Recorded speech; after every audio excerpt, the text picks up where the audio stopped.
Finally আমার করল্লার আতির ভর্তা একদম রেডি। দেখো করল্লা কেটে মাঝখান থেকে আতিটা বের করে নিয়েছি, তারপরে কিন্তু ভর্তা তৈরি করে নিলাম। আর খেতে কিন্তু গরম গরম ভাতের সাথে দুর্দান্ত হয়। একবার বন্ধুরা খেয়ে দেখো। আর এটাই কিন্তু ডায়াবেটিস কমায়, ডায়াবেটিসের পেশেন্টের মহা ওষুধ। একবার বানিয়ে বন্ধুরা খেয়ে দেখতে পারো কেমন লাগে। নমস্কার বন্ধুরা, সবাই কেমন আছো? আমি পাপড়ি কিচেন অ্যান্ড ব্লগ থেকে চলে আসলাম তোমাদের মাঝে একটা নতুন রেসিপি নিয়ে। এখানে নিয়ে নিয়েছি আমি হাফ কেজি করল্লা, আর এই করল্লা নিয়েছি করল্লার আতি দিয়ে করব মজাদার একটা ভর্তা। বন্ধুরা একবার খেয়ে দেখবে, এখানে কিন্তু একটুও তিতা লাগে না। এই ভর্তাটা করতে হবে কিভাবে, সুন্দর করে একদম মুসমুসে করে ভেজে নিতে হবে সামান্য পরিমাণে তেল দিয়ে। করল্লা কাটাটা আমি দেখাই নাই, কারণ এটা ফেসবুক কিন্তু চায় না। আমি যেহেতু একই ভিডিও ইউটিউবে এবং ফেসবুকে ছেড়ে দেই। এখানে করল্লাটা আমি মাঝখানে সুন্দর করে কেটে নিয়েছি, আর মাঝখান থেকে আমি বিচিগুলো একটা চামচের সাহায্যে খুব সুন্দর করে উঠিয়ে নিয়েছি আতিসহ। এখন আমি এই করল্লার বীজগুলো খুব সুন্দর করে তুলে নিয়েছি। এখানে আমি ব্যবহার করব কাঁচামরিচ, পেঁয়াজ, রসুন। সেটা কিন্তু আমি বেছে নাই। বেছে নেওয়ার পরে তোমাদের সাথে আবার আসতেছি ফিরে। বন্ধুরা করল্লার বিচিগুলান কিন্তু আমি চুলার উপর দিয়ে দিয়েছি, আর আমি কিন্তু ফ্রাই প্যানে একটু তেলও দেই নাই। তেল ছাড়া ভাজি করে ভর্তাটা কিন্তু আমি একদম করে নেব। এখানে দিয়েছি আস্তা কাঁচামরিচ, আর এখানে দিয়েছি বড় সাইজের 2টা রসুন কেটে। কারণ এই রসুন আমরা পেঁয়াজ আর রসুনটা যত ভর্তায় বেশি দেব তত মজা লাগবে। যেহেতু রসুনটা আমি আস্তা কেটে নিয়েছি, এর জন্য আগে দিয়ে দিয়েছি। আর কাঁচামরিচটা, পেঁয়াজটা দেব একদম পরে। পেঁয়াজটা একদম কুচি করে কেটে নিয়েছি, এর জন্য একদম পরে দেব।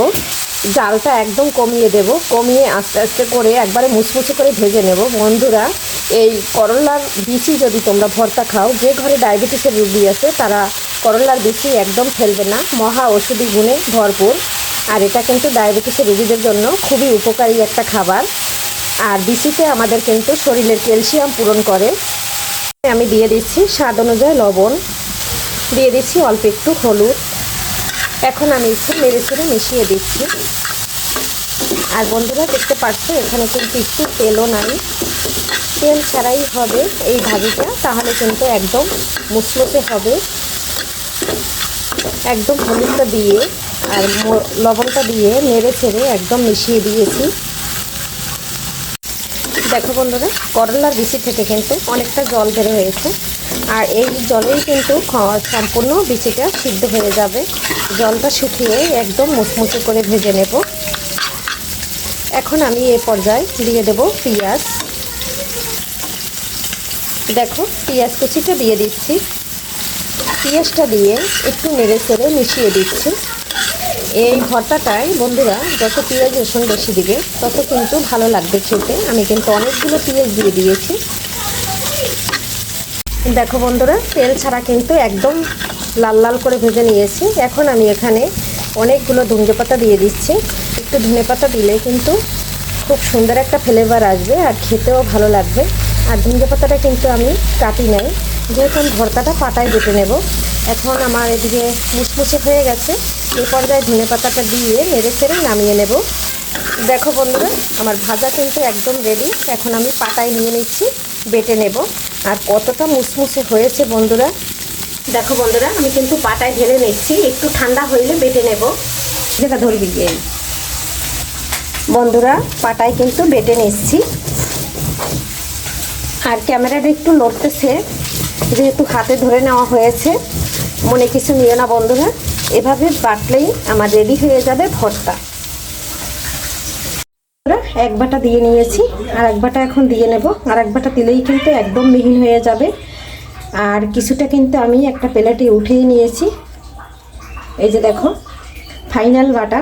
এই যে বন্ধুরা দেখো আমার ভর্তা কিন্তু একদম বাটা হয়ে গেছে।